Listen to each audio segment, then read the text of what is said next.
with that, I'll hand it over to Beth. All right. Well, thank you. I am very excited. I see a lot of familiar faces that were in our session just a couple of days ago. And so can you raise your hand if you were not in that session? Okay, we have just a few people. So in that first session, we kind of did the big picture overview of AI, specifically large language models. That's something you want to remember, LLMs. That includes models such as ChatGPT, which is OpenAI, Anthropic, Claude, which is Claude, and then you have other ones like Perplexity, Gronk, DeepSeek, Llama, and I'm probably forgetting one. I think that's Perplexity. Yes, Perplexity. That is like a question and answer one. It's just a little bit different interface. And we're just going to focus on ChatGPT primarily today. That is not saying that the other ones do not add value. A lot of people like Claude better than they like ChatGPT. I know some people like to write with one, and then they like images or coding with one. But we're just going to focus on this one because one, ChatGPT's free version is robust. It's good. And I do think it can help many of you in your business. And the other thing is it's one of the largest ones that's out there. So they have a lot of power behind them. There is a lot of security measures that they make sure that they have in place. And it also connects to a lot of different tools. So today we are going to talk about prompting. And prompting is an art, and it also involves science. And before we get started and kind of what is a good versus a bad prompt, I do want to say that this is a learned behavior. I really think that people who only follow scripted prompts, they like copy and paste from every single place. Maybe they store a bank of the things they want ChatGPT to do. I think that those people get stuck because they're not learning to evolve with these models, which change regularly. And they also get stuck because you're not going to help yourself get further and further along. Okay, so one thing I want you to remember today is we're going to talk about a lot of different ways that you can interact with these tools. But there isn't one right or wrong answer. You can use it like you want to use Google, it's just you're not going to get as powerful of an output. Okay, so I'm going to give you some ways today that you may be able to change your output and change what you're getting from these tools, but I don't want you to think that you only have to use it one way, because there is definitely a lot of ways, and what I'm telling you today could be different in 6 months. Because we saw the models change just a few months ago, honestly. They upgraded to ChatGPT 5, which changed a ton of the way that we need to prompt. And so a lot of this stuff is just trial and error. You're not going to break it. If you don't like it, tell it, I don't like it, edit it, try again. This stuff is learning, it's persistence, it's really just trying to learn yourself on how to interact with these tools. Okay, so the first thing that we are going to do is just give you what I see a lot of. I think I mentioned to you the other day that I am sharing my ChatGPT account with my mother, my 65-year-old mother, and my 15-year-old son. And it's funny to see how both of them actually prompt very similar. And they prompt like they are using Google. So I've been trying really hard to work with my 15-year-old to say, like, okay, we need to get a little bit deeper in this. Like, you need to give more information, boss it around, get very, very specific. And so he's getting much better. But my mom is not. She likes things really brief and she likes things short, but she doesn't always she thinks it's kind of dumb at times, because I know she doesn't get the output that she could get if she was just a little bit more specific. Okay, so let's look at what we call a prompt ladder. I want to show you the difference between basic, which is what everybody starts with, write a social media post about the farmer's market. I see this all the time. And I also see the output of this all the time. It's going to give you a very salesy post, and it's going to flood it with emojis. Right? Anybody see that? Yeah, like, don't use the word social media, even if you're writing about social media. It was trained on really bad content, and it overuses emojis. I actually tell mine to never use emojis because I will put my own emojis in. I feel like that is a art.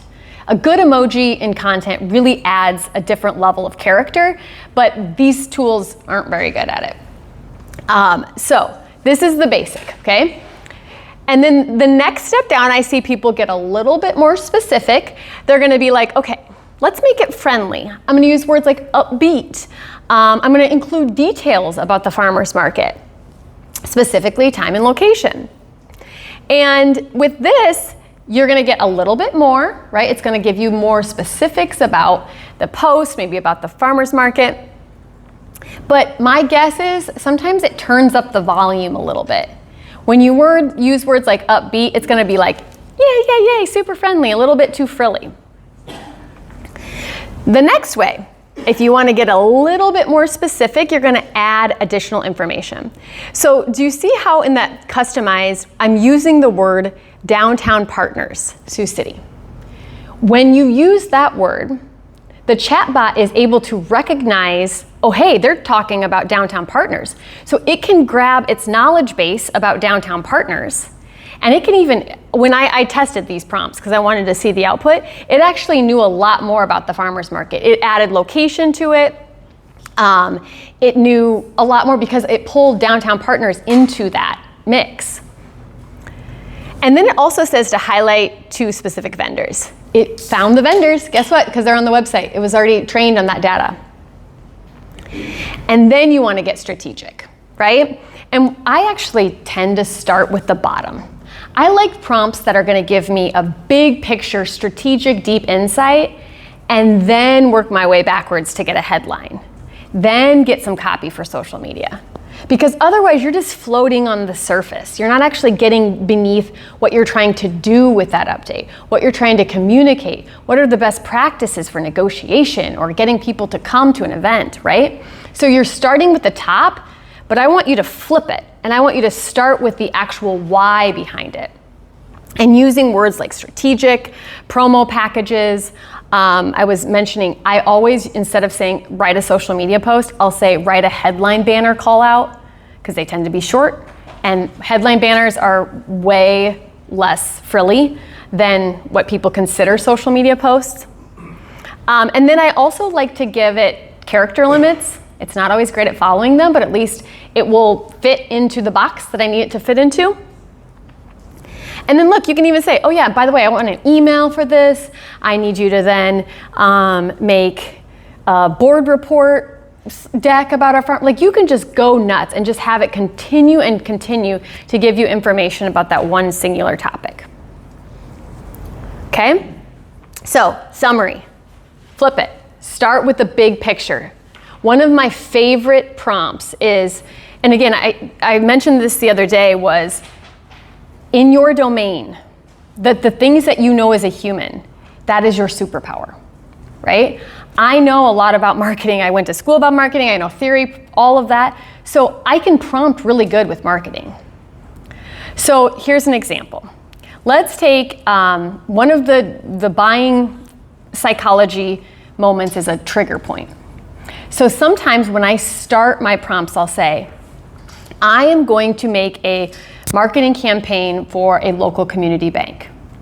I want you to think of the trigger points that people use before or when they consider shifting banks.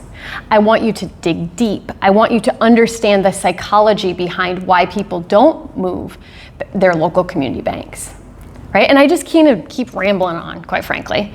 But I'm giving it all of my marketing strategy information that I want it to do for me. And then it's gonna give me all this information. And then from there, guess what? Those social media posts, they're rock solid because I've been able to go through the process of understanding the strategy, the theory behind something before I'm actually trying to get to the answer. And this is honestly what we all should be doing in our businesses, right? You start with the why, but it just often takes so long when we're trying to do basic things. And so this is a really good way of using these tools to help communicate better and more efficiently. Okay, here's another really basic structure. And the better you get at this and the more just it becomes habit, the more you understand how to just do this naturally. Like, I don't even think about these things anymore when I'm prompting, but if I keep getting a really bad response, I may go back and be like, you know what? I didn't say that I didn't want that. I didn't request for something else. Have you all, did you, in like, I think it was probably like middle school, you had to like do a presentation on how to make a peanut butter jelly sandwich. Does everybody remember this? And all the kids would come out and be like, okay, you put peanut butter on one side, you put jelly on the other, and then that's your peanut butter sandwich.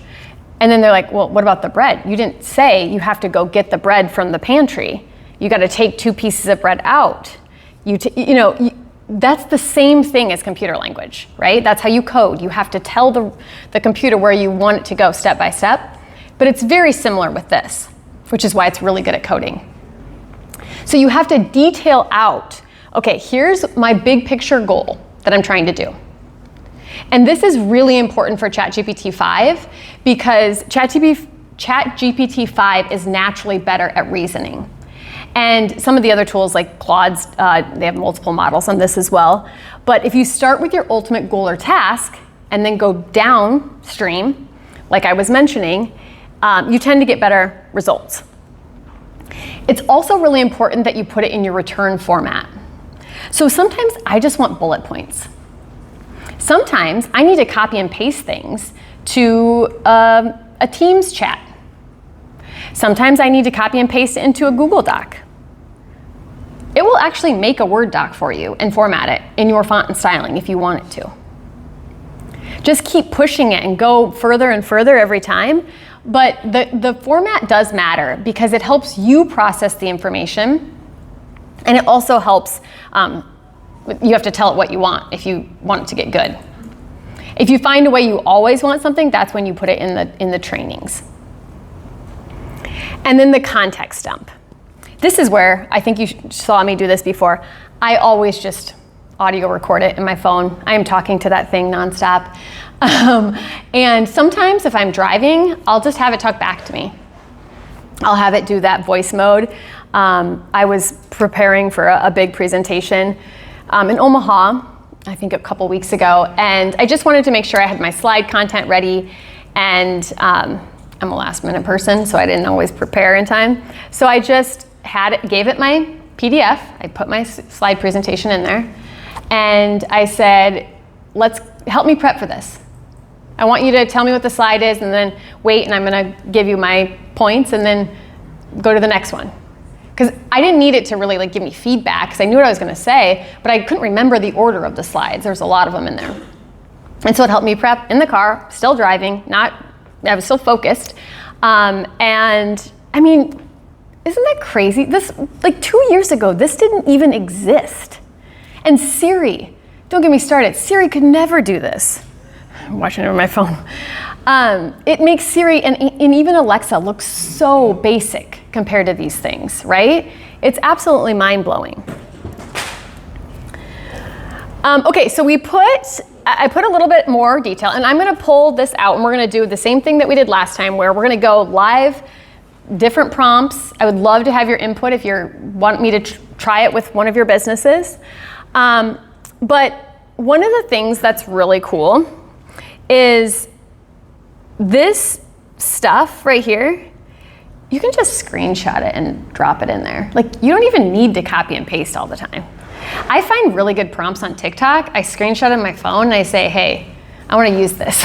Extract all the text for me and let's go through this process.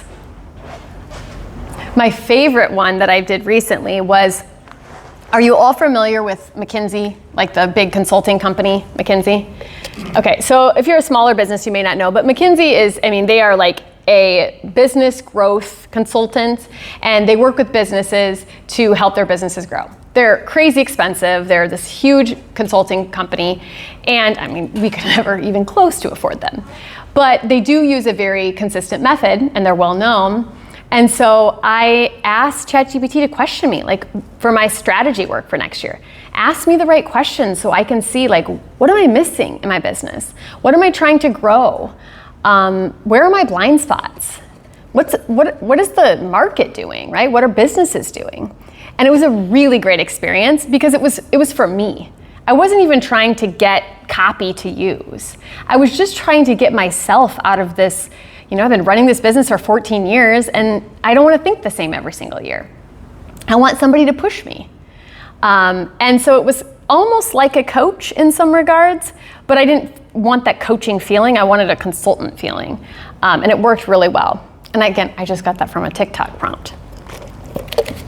Okay, so just a couple of things here. And if you in your organization want to share prompts, one of the best ways to do is to put these like placeholders. So do you see how it says like event name, date, window, whatever, like location, what happens, why it matters for downtown? These are really good things to save. That way your teams can use them in conjunction, they can edit them. If you're trying to build AI adaption in your organization, saving some prompts here and there does matter, it does help. I always say build it for the weakest AI like adapter. Because the really good prompters, your AI champions, they don't need this stuff. They will naturally be able to figure it out. But what you do need to build this stuff for are those people that have no idea. They've never used it. They don't have any starting point. And so that is the best way to help them, is to say, use this exact thing and it will help you in this exact way. And that's how I think prompts actually work the best, these saved prompts. And here's just, again, some examples. So resources and tools, warnings. The warnings are really helpful. If you, we work in a lot of regulated industries. So like banking, finance, wealth management, construction, where there's a lot of different rules. Right? So if I'm in a construction site and I do a content capture, we need to make sure that like there's no OSHA violation somewhere in the picture, or we need to make sure that we don't show a certain piece of the proprietary equipment, right? And so the rules are very well established. And so we have been able to build these like GPTs to help first pass on this stuff. So we're not breaking any rules with our content. It can help edit and then almost audit it in a way, so that first pass, we still have to have humans at the end. We still need compliance looking at our stuff, but it really is helpful if you are kind of stuck in those like worlds of HIPAA violations, right? Or you have to make sure every response on your reviews goes through some line of checks and balances. So the warnings are really important.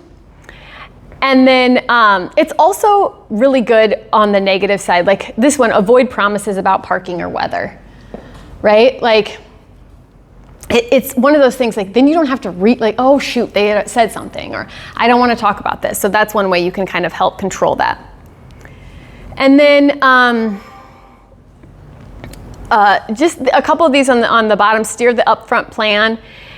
This is kind of nice to do if you don't want it to give you this massive dump of information and you just want it to say like, okay, so I gave you my information, how are you going to approach this? And to me, I think that just helps save some brain space, so I'm not constantly revising my prompts and my chats all day long. And I would do this for those that, again, maybe don't want all that information, you just want to make sure it's going to be on the right path. And then escape hatch. This is funny. You can use different words for this, but I think I mentioned this before. I put a bias checker in almost all of my custom GPTs because I want to make sure that it's not biasing, because some of these models are trained or expected to be trained with a bias. And also, we don't know how they're made. A lot of these models don't actually have a control on the back end to say like, do this or don't do this. You've probably seen that in the news many of times. And so, if anything, this is just a wording that you can put on the bottom of your prompt to help it kind of check itself. I've also seen people recheck your work before you even process it. I don't know if that works, but I do oftentimes, if I'm using this for very important data, tell it to check it 3 times before I even analyze the information. And it's really interesting to see if it does find any errors, because oftentimes it will, especially with math problems. Okay, so another thing, and we're going to look at this, is called threading. And so what that does, you basically make it regurgitate information, just like I was talking about those trigger points. So maybe instead of saying I'm building a marketing campaign for a local bank, I would say, I first want you to research trigger points in consumer behavior for switching banks. I want you to focus on specifically this generation or this age limit, and I want you to think of people in this geographic region. Okay? It would give me all the information. And then I start building from there. Because what it does is it basically makes it tells it what you need to start with, and then it uses that same information in a thread to build upon the same topic. So that's called threading. I use it a lot for books.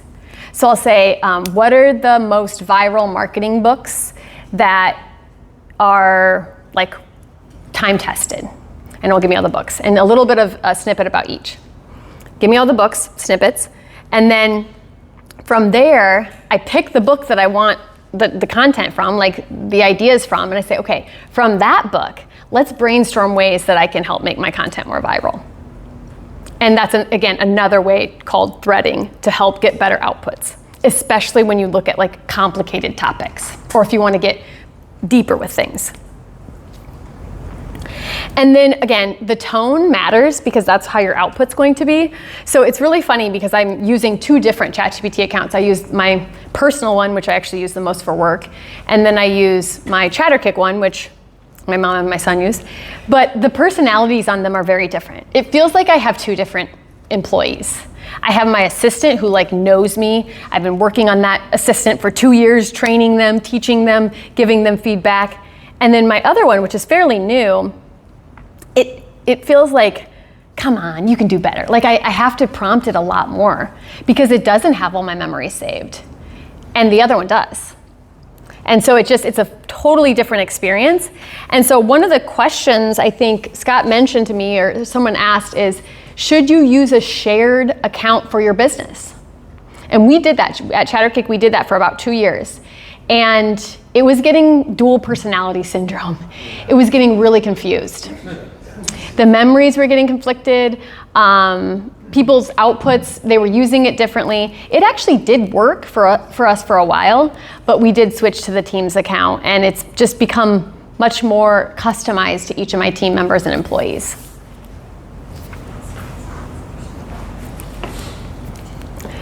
Okay, so we're gonna go in some examples here. But one of the things that I want you to think about specifically if you're looking for sales and marketing content, because I know many of you small businesses get stuck in that spot. Don't forget to say who your audience is.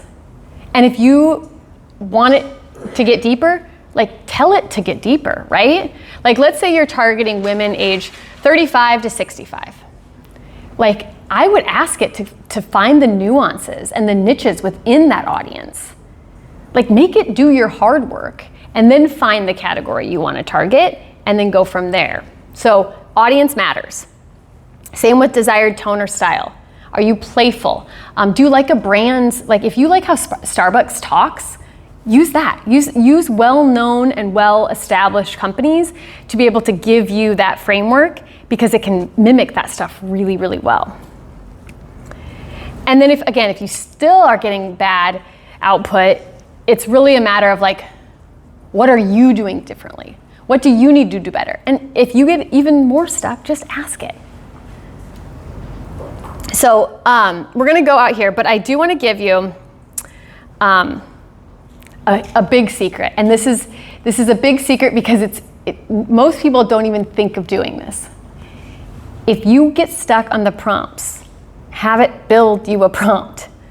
Like, if you see so many people are like, I don't know what to have it say. Like, I don't know, ask it. How should I be using ChatGPT today? Here's who I am. Here's my role. Here's what I'm responsible for this quarter.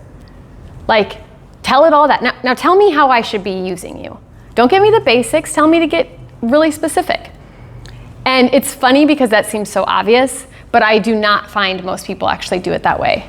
We get stuck in our human brain and try to overanalyze things instead of just dumping everything into the computer and say, help me out here, friend.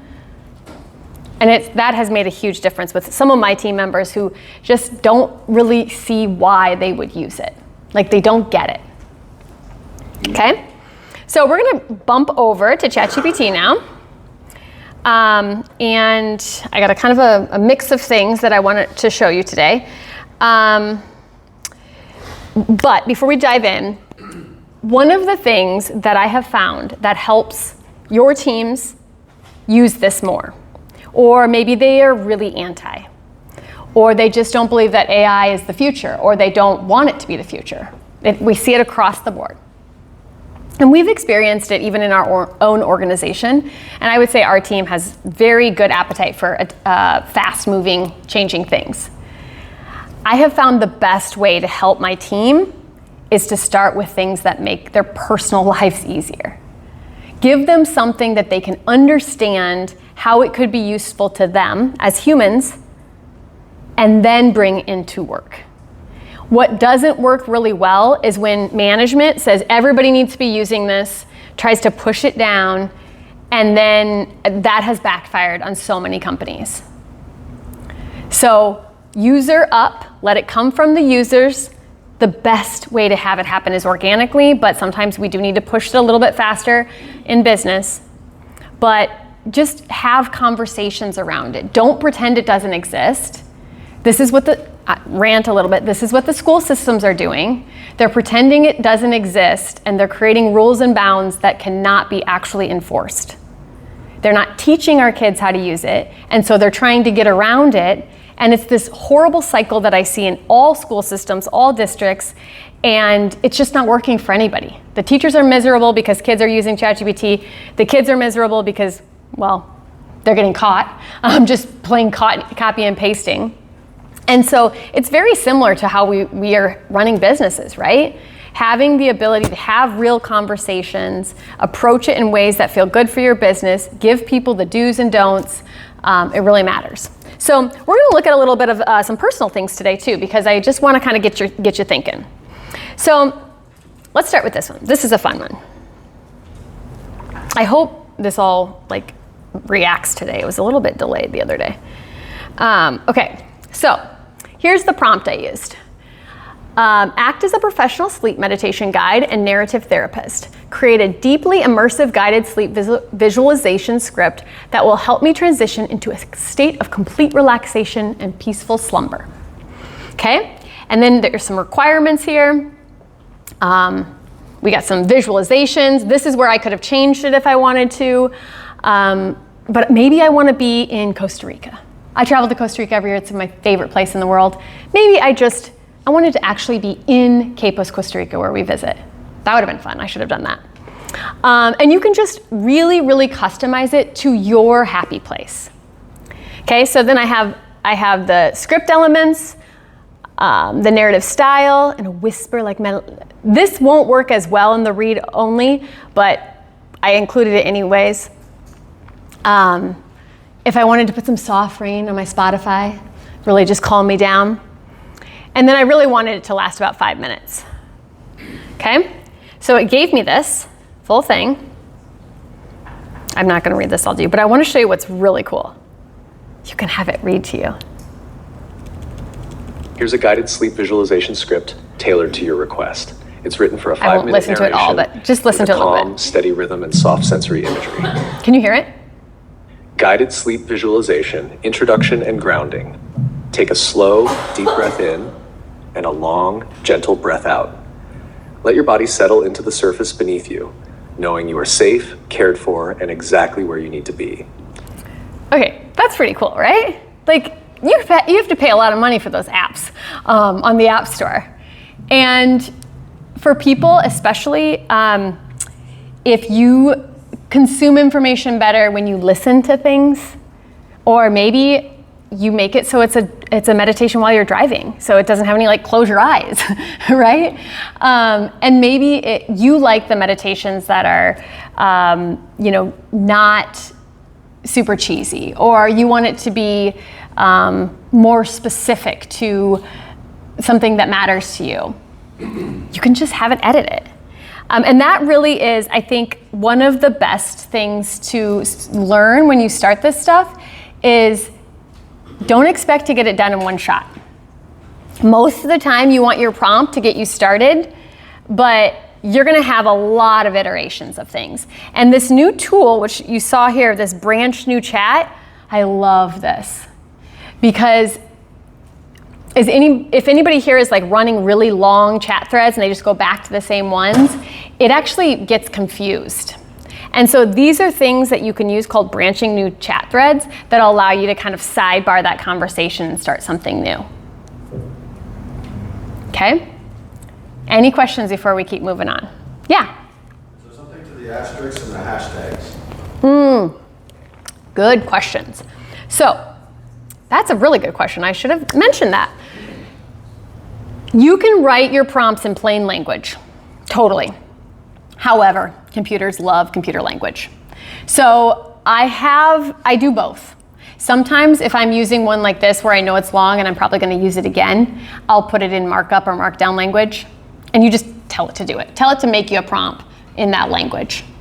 I find that it does know context. So if you don't space your prompts well, or you don't title them, like if you're changing sections, that does make a big difference. Because one of my favorite ones that I have is an email bot for me. So I have trained it, I took all of my emails, like probably 50 to 100, copy and pasted things that I've written in email, really written. And then I said, this is Beth's voice. I want you to analyze this like you are the biggest linguistic professor ever. And I want you to look at the nuances of how Beth speaks and blah, blah, blah, blah. And so I got it all into basically a very long prompt that I built. And it's really good. So now when I respond to emails, a lot of times I'll just use my audio. I said, I want you to write this in Beth's voice. This is what I'm doing. This is what I need to say. And then it will give me the results. I make any edits I need to, and then I send it off. I still copy and paste it to Gmail. But saved me a ton of time, mostly mental space, because for some reason, like short emails, I just leave unread in my inbox instead of just like responding to them. And so it has made a big difference. But that being said, I have noticed that when I'm just like, blah, blah, blah, this is how I want to respond, sometimes the results are not as good as if I say, okay, next section, I want you to put some, and then I space it out in copy after I audio dictate it. So, does that help? Spacing, headlines matter, not necessarily to have the markdown language, but it's helpful. Okay, any other questions before we move on? Okay. And I want some volunteers here because we're going to do some live ones. So I want you to be thinking of some things because I have to fill out a couple pieces of information here. Okay, here's another one. This would be a good one for your team because this is fun. Laundry. Oh my gosh, what a pain, right? I do not know how my mom always remembered what detergents got what stains out. And I know that they say now like the different products, but with kids and pets, it is always mind-boggling to me how people who are really good at laundry can always get stains out. And I feel like I never can.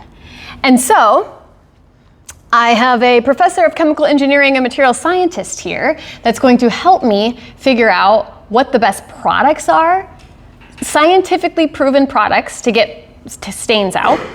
And again, the risk on this is low, friends. Don't do this when the risk is high. If it tells me wrong information that I cannot validate, I may just, ruin a shirt or still not get a stain out. This is a really good use case to train your teams because again, risk is low, but you can show how specific and detailed that you could get. And I actually I was interested to see the output of this because I was watching, I think it was a YouTube video of somebody talking about the different laundry products, and they were pretty consistent of what this response was. So anyways, I went down, we have comparative research, considerations, and then it used the thinking model. This is why I didn't do this here, because when you have these long prompts and you want it to do a lot of things, you want this thinking model. Okay? Don't use the instant one unless it's really straightforward. But I asked it to do a lot of analysis. I wanted to do the breakdown of key active ingredients, impact assessment. And here's what it's telling me. So we got Persil, Tide, 7th generation. This is the ones it's telling me to do. And then it's giving me all of the details. Why?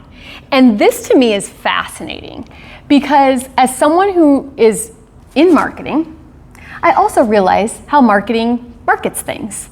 And I am a sucker for this stuff. I will buy the pretty packaging. I will spend extra money on things that smell better than others or whatever the case may be. And I always try to am I just buying this because I think I like it or does it actually work for me? And so sometimes it's kind of interesting if you really want to look at products or you want to do comparisons, just to get a little bit deeper on is this just marketing or does it actually work? So I'm not going to make you read all this stuff, but there's a lot of information for all those people that like a lot of detail. Yeah. With this ChatGPT 5, is that where you get that with the plus? No, everybody should have ChatGPT 5 even in the free version. If you are on a legacy model that's GPT 4.0, you should be able to change it. Okay, mine just says ChatGPT. Oh, you're running the 5 model. It must not allow you to change the model, but it will bounce back and forth between these. Okay. Well, I didn't see like the thinking and stuff, but does that come with the plot? It might just yours will probably automatically do it. Okay. The thought for 11 minutes, that's actually kind of a long time to wait. And I let these things process and I open another tab and I do another one and I do another one and they will work in tandem. So you do not have to wait until one is done to start something else. You can just keep on moving. Yeah. So how has this progressed in terms of accuracy and hallucinations? Because I use chat a lot for research, and I'm always kind of in the background wondering, number one, what's it missing? Yes. And then number two, and I know this goes back to the prompt you used, yeah. Is it giving me any sort of biased information despite me saying, giving it a lot of information up front or the prompt is very detailed? Yeah. Those are kind of two things I'm always wondering about. Yeah, and I would put that in your personalization to have it be a cynic and have it make sure that all sources, when I tell you to research something, are cited and proven by an external source. That's in your overall personalization? Yes, okay. But then also, if that is just the way that you naturally think, push back on it. Just say, now I want you to check these sources. Is there third-party validation? I do this a lot with medical stuff. Yeah. I'm very curious with different medicines and medical things, and I also don't want to be that Google doctor. I'm not trying to be that, but when you go to the doctor, you have maybe 20 minutes with somebody who you see maybe once a year, that yes, they ask you questions, but they don't know everything else that happens in your world.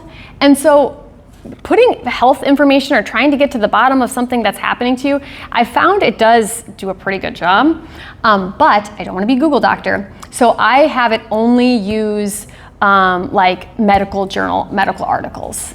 And then I tell it, if you're going to cite another source or if you're going to provide another form of solution, let's say, tell me where you get that information.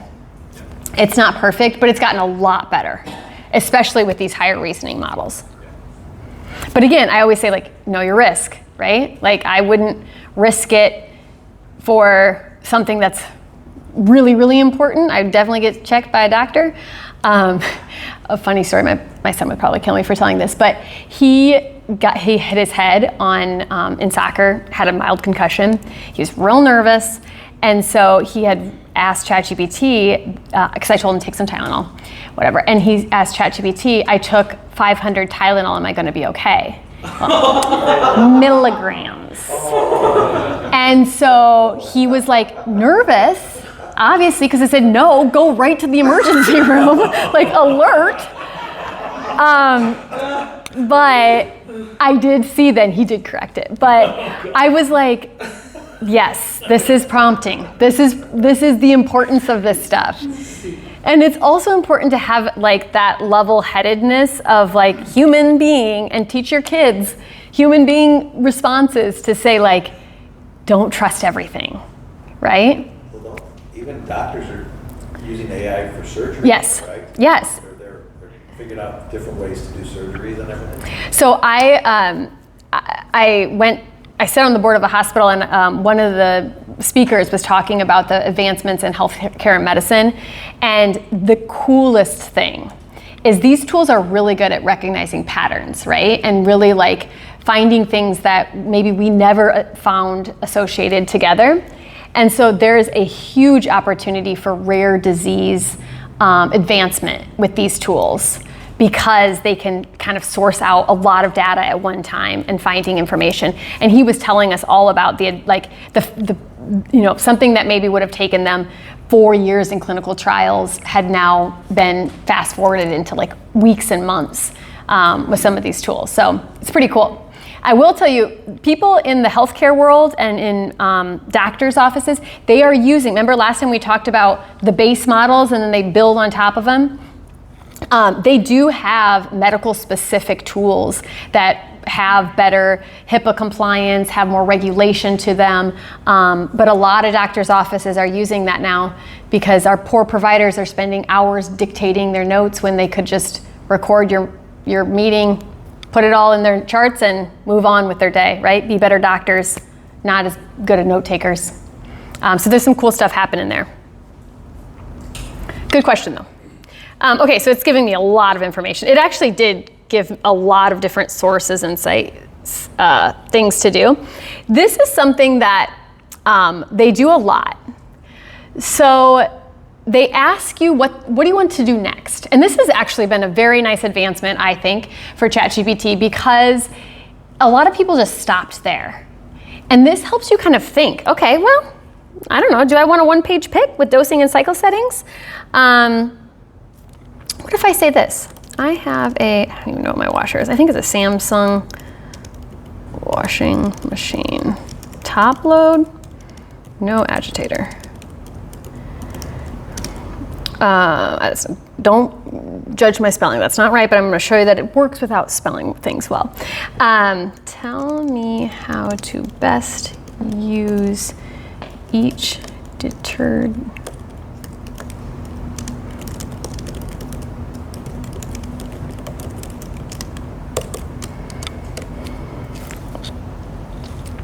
The other thing, honestly, I've used this a lot for home things. When you get an error on your devices and you don't save the millions of manuals for every appliance that you have, take a picture. We had this with a refrigerator that was a new refrigerator, and it was telling me to change the filter, the water filter. I could not find that filter for the life of me. It was in a really weird spot. So I just took a picture of the inside of the fridge, like the little, it wasn't even the make and model. And it told me exactly where to find it and where it was located. Saved me hours. Okay, so anyway, so it's telling me all of this stuff, right? And again, you can just keep going. You can tell it, I want the cheapest version. I want the best for my money. I want to make sure the ounces per load are, like you could save a lot of money if you optimize little things in your life. And employees love this stuff when you start really playing with it. So that was just one example. Okay, let me go back to my AI training. I'm gonna do this one next. Okay, I need a volunteer though. So this is a really good business one. So as a market trend analyst, analyze the following data points for a type of industry. And then I'm gonna this might take a second, so I'm gonna let this process. And then I want it to find these things. I'm assuming that many of you are doing strategy planning right now for 2026. And let's see what it gives us. So anybody want to volunteer? Come on. Okay. Yeah. Yeah, sure. It's J&B Landscaping. Oh, perfect.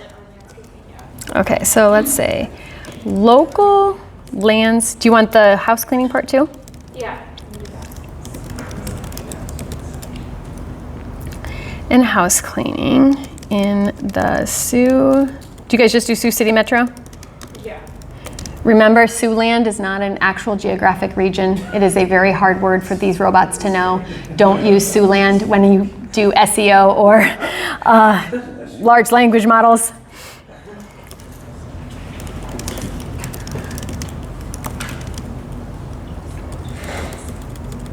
This.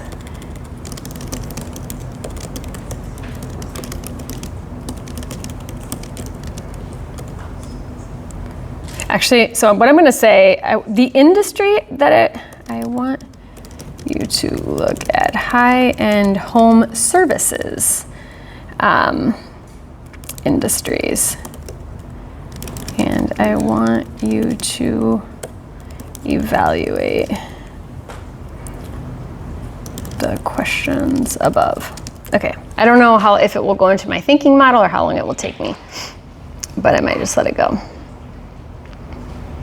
Oh, it was very, very quick.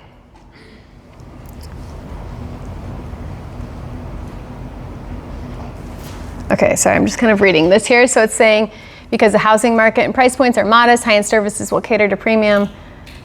See, this is the cool stuff. So emerging consumer patterns. So premium or boutique expectations, health and wellness emphasis, convenience and digital ordering, bundling and holistic offerings, local brand trust matters. So this is a short term. And then it's giving you long-term experience-driven, sustainability, subscription and membership models, and smart home. So, and this is giving me a lot, right? So I could go read all this, but let's just start with this top one, because I actually think this is interesting. Consumer patterns are probably your closest to sale, right? Because the way that consumers are buying, if you match your product and service, the chances that you can grow your business or grow your price points, whatever that looks like, is fairly high. So we're gonna take one of these. So I'm gonna take this. This is what I'll just do. I just copy and paste this. I'm gonna go back all the way down to my chat. I'm gonna say, okay. I want to brainstorm service ideas for JNV Landscape in Sioux City, Iowa, and JNV, that's right? Okay. And I want you to build on this consumer trend. I want you to assume that I don't need to use or add immediate headcount, right? And I want to connect to the consumer so that we are the only ones they think about and really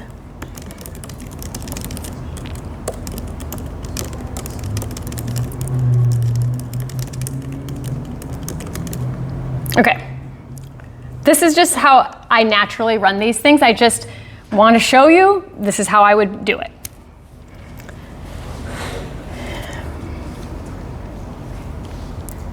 Okay, so core differentiator. I will tell you, we market a lot of businesses all over the country. Most of the time that marketing fails, most of the time that sales fail, is because it is a positioning issue. It is not typically a marketing issue. Yes, you can have bad marketing, but you can have really good positioning and no sales and no marketing, and your product can go all over the place. So positioning, the way that you are differentiated in the market and the way your consumers think of you, is one of your biggest opportunities for growth as a business, even local businesses. So it's giving you this core differentiator. And I can send this to you, so don't feel like you need to write all this down. So basically, it's giving you ideas, right? And I just said no headcount required, because if you are trying to grow your business, sometimes they are gonna give you wild ideas, and maybe that's what you want. But if you just want, hey, I wanna grow with my current team, I wanna grow with limited resources, maybe I don't have a lot of money for some of this stuff, then you need to tell it that so that it doesn't go out and create these products and services that are so unrealistic that you just couldn't make happen, right? You gotta tell it that. So it's telling you could have an elite club. You could have a client dashboard. You could have landscape profiles. And here's what you should do. Create loyalty loops. Okay, so and then you can go through these and every single one be like, okay, so let's say this is a little overwhelming. How about this? Help me build a plan that is doable without a lot of software or technology cost. And I'm just making this up, so if you have a lot of software or you want to spend in technology, I'm just making assumptions. A lot of software and technology costs, and make me a 10-step checklist to get started.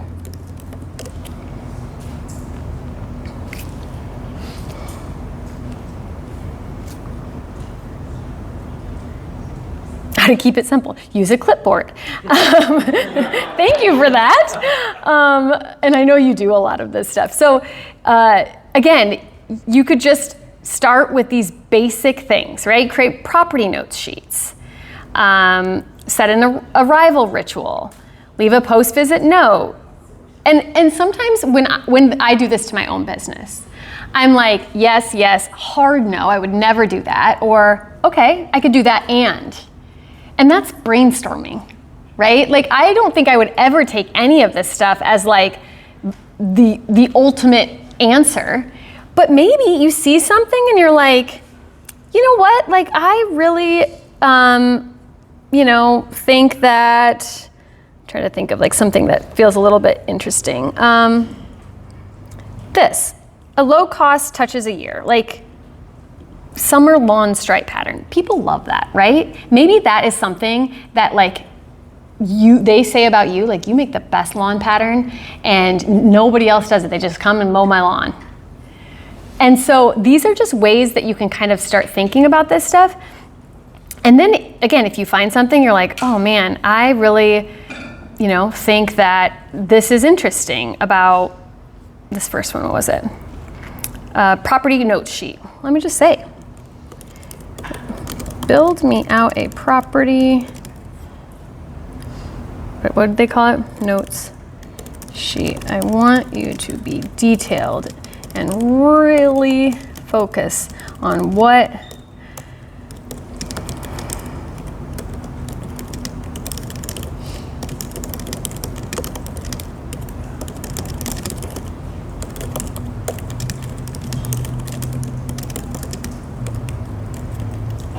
I gotta spell psychology when people are looking. That's terrifying.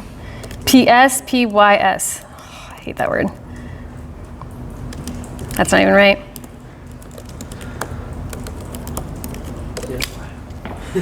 I can never spell that word.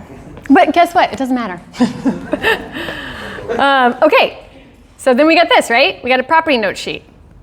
Do you guys do this already? Maybe you already do. Some things, yeah. But this is a great way to be like, you know what? Maybe the overall vibe the clients wants, that really does vary, right? Some people just want you in and out. Some people want to see you like being meticulous around their edgings. Okay, so it's built me all this out. Now I want to say, I want it to be a 1-page PDF that I can print out and do you want it in English and Spanish? Yeah.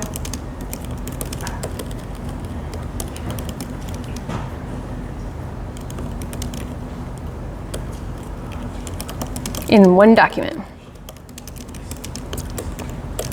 So, there you go.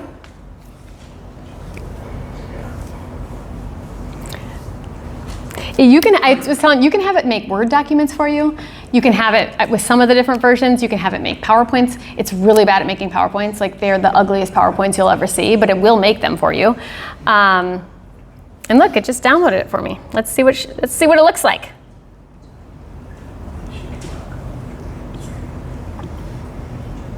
Oh, hey. Yeah, you don't have to work. You're good. And you know what? We have found that the Spanish translation of this is so much better than, because I have bilingual team members and we do a lot of ads and content in Spanish. It's so much better than like a Google Translate because it knows nuances of language. So if you do need translation, there you go. So I will send this to you and you can go from there. One of the ways that I would highly recommend starting is operations. We all have operations in our companies. We all need to be probably better at some piece of that, right? To make our jobs better, make our teams better. It does really wonderfully with standard operating procedures because they're structured, they're formulaic, and it knows how to create an easy SOP. We did that. That used to be a huge pain for us. Like, I just can't think operationally. Our operations team really manages people. And so we would have a gap of like written like SOPs and just standardization of things. And when this came out, it was like star eyes. Finally, we could get all of the tiny little details of how to upload an Instagram post, what to check, what to look at in one spot for all of my team. And it was great. Okay, we got just 1 minute left. I want to show you one other thing. And this is the visual prompting. We're not going to go into this a lot, but I want to show you how this can work. Okay, so this is an AI-generated version of my dining room table. I actually would do this prompt a little differently, but I wanted to show you. So I wanted to get new chairs, and I wanted to get a new light fixture. And so I wanted to see what it looked like in my own house, right? And so I took a picture of my dining room, and I said, will you show me kind of what this looks like? And this was back in the early days, like probably a year ago, when the prompts were just kind of starting, the visual prompts. But it does a really good job with interiors. And so I basically said that, give me a prompt from this. This is my real living room. So you can see it's pretty close. These are my new chairs. I did get the light. And you can see, I mean, the picture is pretty similar, the TV, my credenza, all of that, right? And then I just wanted to have fun. And I want to see, what if I changed my wall colors? And you can see, I mean, it has distorted the image a little bit, but I was doing this quickly. I have found with images specifically, your prompts need to be a little bit different. Like, you have to use a little bit more art directing in them. But just for the purpose of what color should I paint my wall? Should I get a different centerpiece on my table? So you asked, what color should I do the wall? I just said, what did I say? I said 3 different images so I can keep the table, chairs, the lights, but switch up the mood and the vibes. So I didn't even tell it. Is that with the image creation? Yes, that is with the image creation tool in ChatGPT. And then I'm like, oh, let's make it dark and moody. What would it look like if I like painted all my walls dark? And then I said, this one's kind of hard to see, but I said, what if, like, put the black marble on the fireplace? My husband would love that. Again, I'm not really loving the looks. And then I'm like, you know what? I want to use this particular color by Farrow and Ball. And like, would it do it? And it did. Now you can see it's continuously distorting things way more than it did in the beginning. See how this over here is like not a wall, but it made a wall? But again, I was doing this really fast. I would have probably prompted it a little bit differently. But for the purposes of just like, hey, I want to see what a blue wall would look like in my living room, it's kind of fun. And I've done this for different bedding to see what kind of bedspread I should buy. I've done it for reimagining a room. I'm like, how else could I like organize this couch in here? And it's fun, it's harmless, and you just have to prompt it quite a few times. I got a question. Yeah. So say if you wanted to design a store. Yes. You say it like Yes. a store.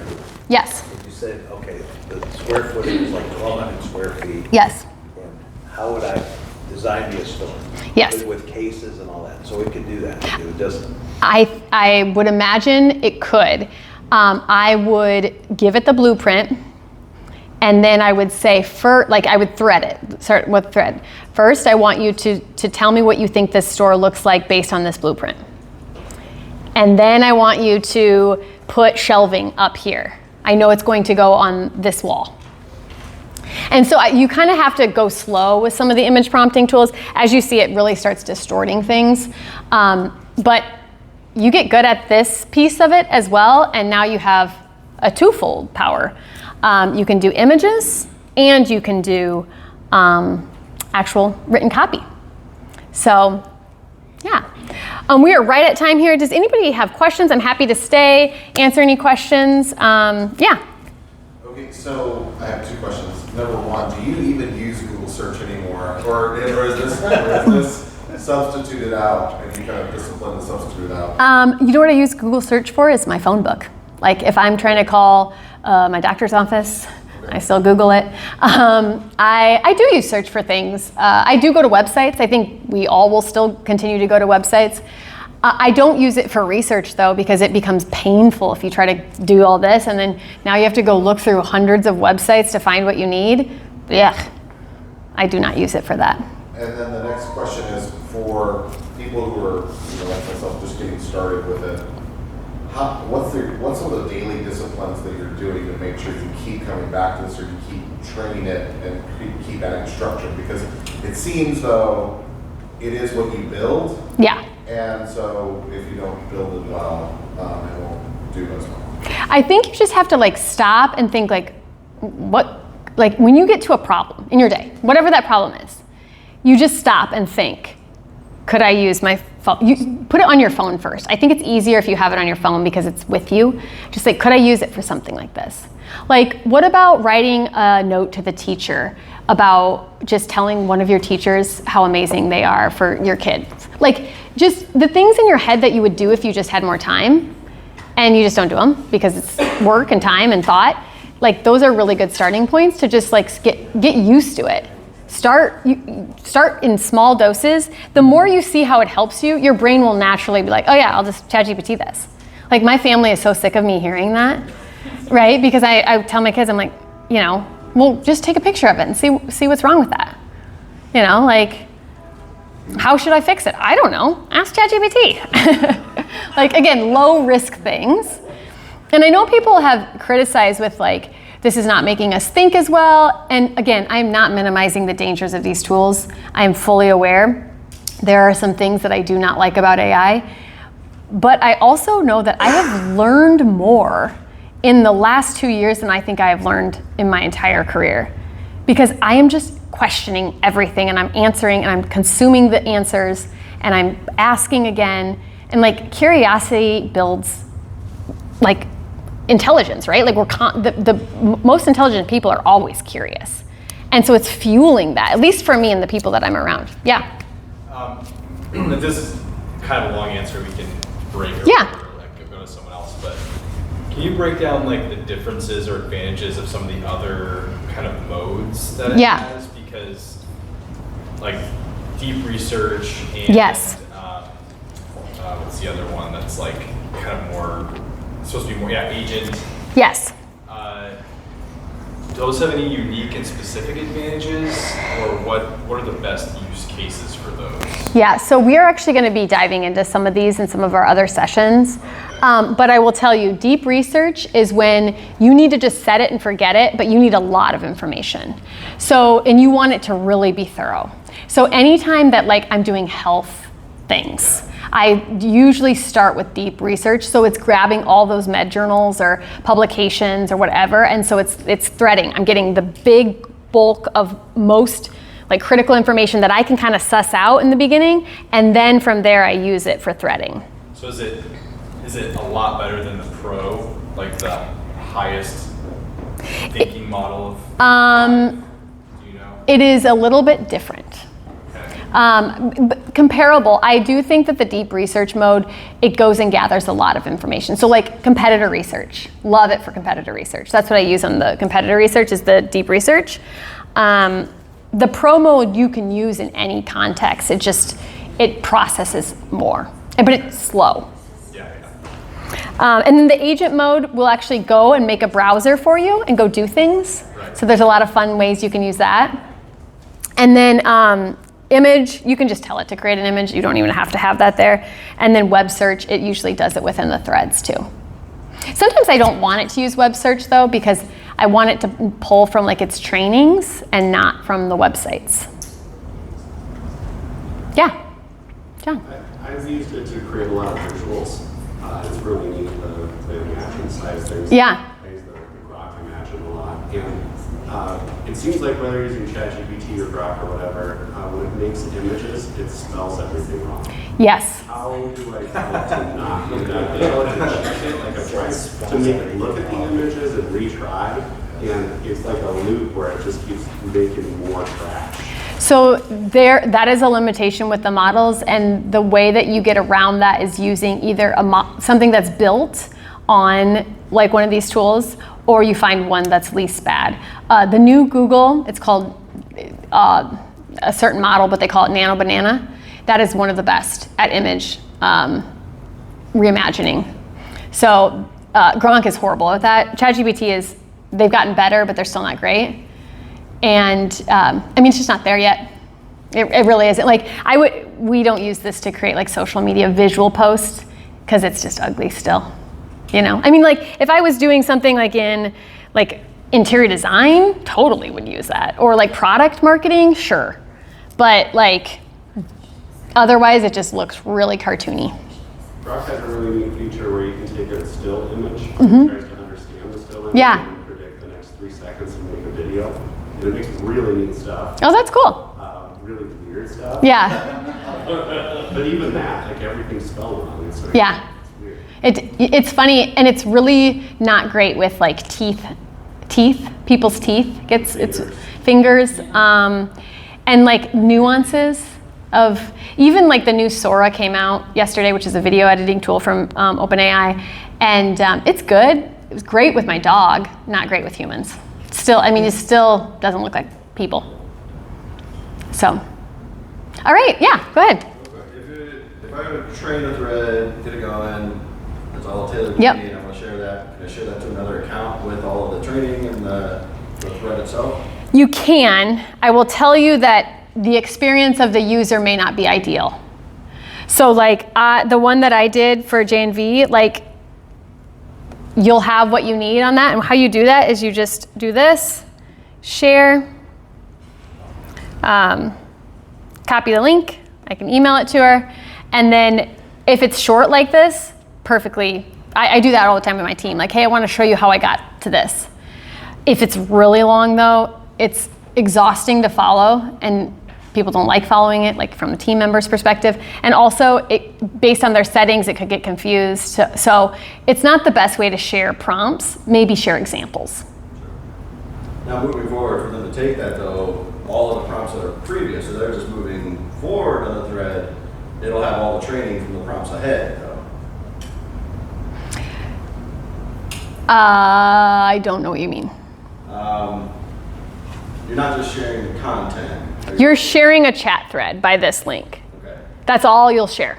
So the memories, no. Yes, everything else, no. Just the actual content. All right. Well, thank you everybody for joining us. I really appreciated it today, and hope you learned a little something new.